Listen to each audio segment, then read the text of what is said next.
Welcome to another day where I'm providing you with practical tips to improve your workplace culture. Today, we are talking about the Beatitude, blessed are the pure in heart.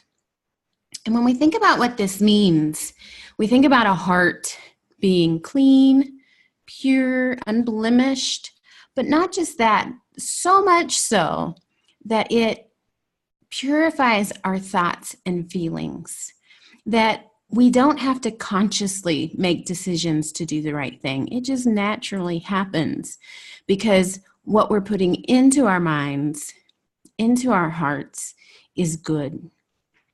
It's that process of avoiding deceitful and false activities. So if you see somebody gossiping about someone else or doing something that is illegal even, you just avoid it. You don't go in that direction. You don't even want to be tempted by that.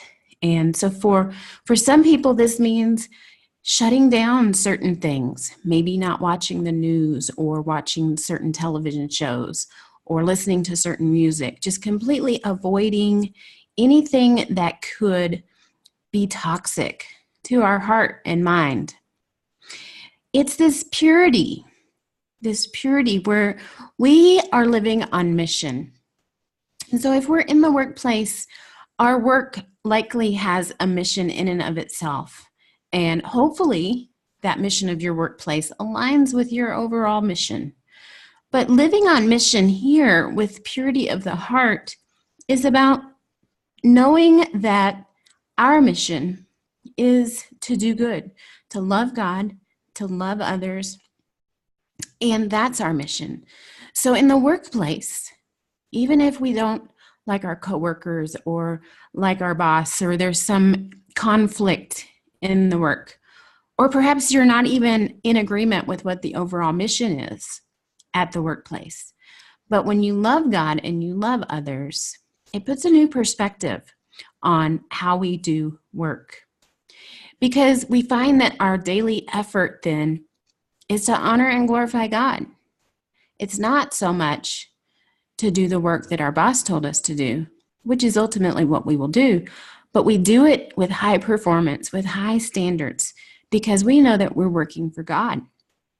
And when we love others, it's helping them to accomplish their goals, even if maybe there's a conflict, or even if maybe they don't like you so much. With loving others, it's that chance where if someone has a sick child, we say, hey, go ahead and go home, take care of your child. I'll finish this. And that builds trust. It builds relationships and community within the organization. And it's also when someone comes to you and starts to gossip about someone else, and you can say, I don't want to hear that. Or you walk away. Or you don't take that information into account when you're making business decisions. So let's say you have an opening on your team and you're going to hire someone, but another person comes to you and says something derogatory about the candidate. Well, if it's a false accusation, then we shouldn't listen to that. And it's quite possible that the source may be questionable. So think about the information that you're told. Is it coming from a credible source? Is it true? Accurate? Has there been a history of this in the past? Or was that a one-time offense?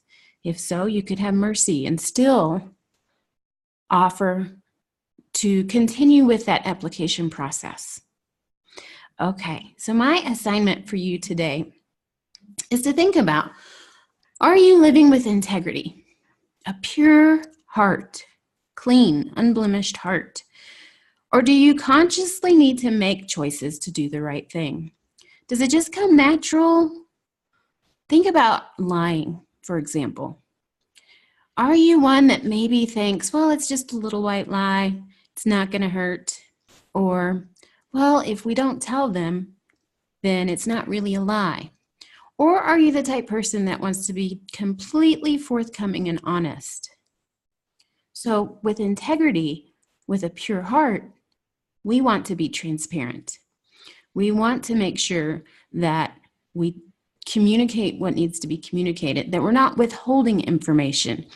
And it's very black or white. There is no gray area. Those little white lies, they don't exist. Either you lie or you don't lie. And a person with integrity does not lie.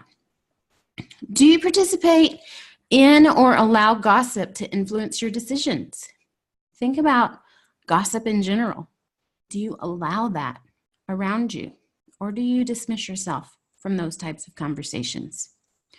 You have high performance because you work for the Lord? Or are you a disgruntled employee that is just going to work to get a paycheck and you're kind of just floating by, doing the least amount of work possible? Do you love God and love others practically in the workplace? Can people look at you and think, they're different. They always seem to do the right thing. They always have great performance. They're friendly to everybody and willing to help. So think about these questions and if this is you or not. If I can help, please go to my website at drdeborahdean.com, go to the contact page and fill out the information. I'd love to talk with you more about how to have virtuous character qualities, how to be a servant or spiritual leader, how to integrate your faith at work, and how to just improve your culture. All right, have a great day, and thanks again for watching.